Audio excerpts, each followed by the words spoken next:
Hey, sixth grade, we're going to get started with representing situations in multiple ways. So, our one learning goal is I will represent two quantities that change using words. That change in words, symbols, tables, or graphs. All right, so we're going to, let me leave that there for you because you do need to hit pause and get that in your notes. So we are going to pretend that there is a site on the internet that sells closeout items, and I know that there really are sites like that, but I'm not going to choose one or another. So these fantastic sites on the internet charge a flat fee of $2.95 for shipping. No matter how large or small the item is, they will be charging $2.95. All right? So, how much would the total order cost if the item cost $26.45? We would have to add the cost of the item plus the cost of shipping to find our total. So 5 plus 5 is 10, carry the 1, 1 plus 4 is 5, plus 9 is 14, carry another 1. 1 plus 6 is 7, 7 plus 2 is 9, we don't have anything to carry, and bring down the 2, the decimal point goes straight down. So the cost for shipping that item, the total cost is $29.40. What about if the item costs $16.95? Well, we still have to add the $2.95 for shipping to find our total cost. So 5 plus 5 is once again 10. 1 plus 9 is 10, plus 9 is 19. Carry the 1 again. 1 plus 6 is 7. 7 plus 2 is 9. And just bring down the 1. And once again, the decimal point goes straight down in addition. So the total cost for shipping for that item that costs $16.95 is $19.90. Because we can calculate our answers each time by adding the cost of the item plus the cost of shipping. And that's how we find our total cost. So let's define the variables that we are using for the cost of an item and the total cost of the total cost of the order. Make sure you get these in your notes, otherwise it's going to get a little bit confusing. So, X is the cost of the item.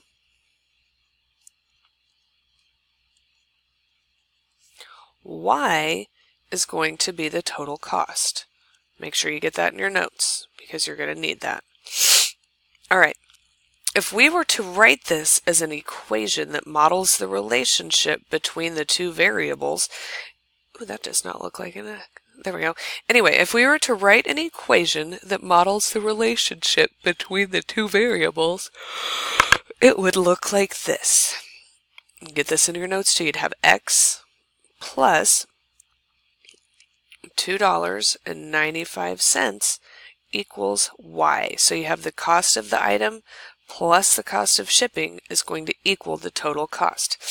So we're going to use this equation to find the total cost of an order when we've been given the cost of the item. So let me erase this.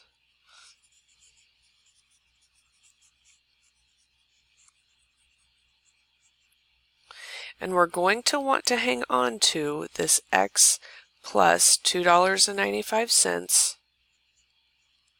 equals Y. That's going to be very important. So let's say the item costs $100. Well, we replace X with $100, add the $2.95 for shipping. We have to add those together and we will find Y. So 100 plus $2.95 equals, I just lost my train of thought, $102.95. That's the total cost, which means that that is the value of Y. So far, so good. All right, what about if we have an item that costs $40.25? Well, we still have to add the $2.95 to solve for Y. Well, when we add the $40.25 plus $2.95, we get $48.20. And that is the total cost of the order. So Y equals $48.20. Okay, now this time we're going to change it up a little bit. We will still have our X plus $2.95 equals Y, except this time we're going to use our equation to calculate the cost of the item when we've been given the total cost. So we're kind of going to be doing the opposite of what we were just doing. So let's say our total cost is $125. So that means Y equals $125. So X plus $2.95 equals $125. Okay? So we're going to have to use inverse operations for addition in order to find the cost of the item. And the inverse operation for addition is subtraction. So we will subtract $2.95 from each side of the equal sign. We have to keep that scale balanced. So these two cancel each other out and bring down the X. X is going to equal something. So we're going to have to do lots of regrouping here. 10 minus 5 equals 5. 9 minus 9 equals 0.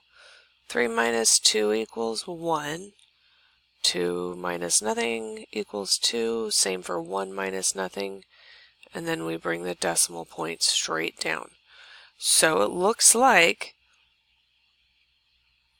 Ooh, I see where I made a mistake. That should be a 4.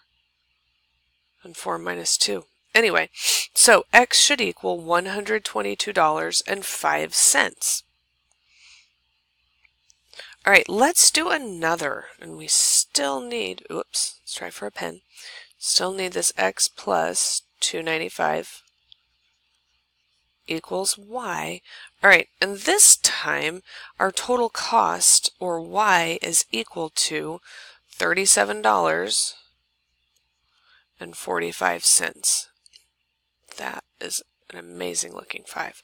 So we'd have X plus $2.95 equals $37.45. All right. So we are going to have to once again use inverse operations and do the same thing on both sides of the equal sign to keep everything balanced. We have to subtract $2.95 from both sides. Well, $2.95 minus $2.95 cancels out the other one. So we are left with $37.45 minus $2.95. So 5 minus 5 is 0. 4 minus 9, we sure can't do that, so we're going to have to borrow. Turn the 4 into a 14. 14 minus 9 should be 5. 6 minus 2 is 4. 3 minus nothing is 3.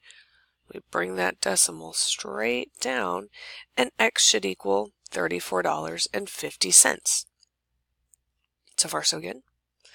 All right, now we are going to take this information from these last several equations, and we're going to put it in a table. Okay, as you can see, we have 3 columns in our table. We have the cost of the item, the shipping cost, which will always be $2.95, and then we have the total cost of shipping. Now, 6th grade, you're going to want to make sure you get this table in your notes because we're going to use it in class and we're going to put all of this information on a graph.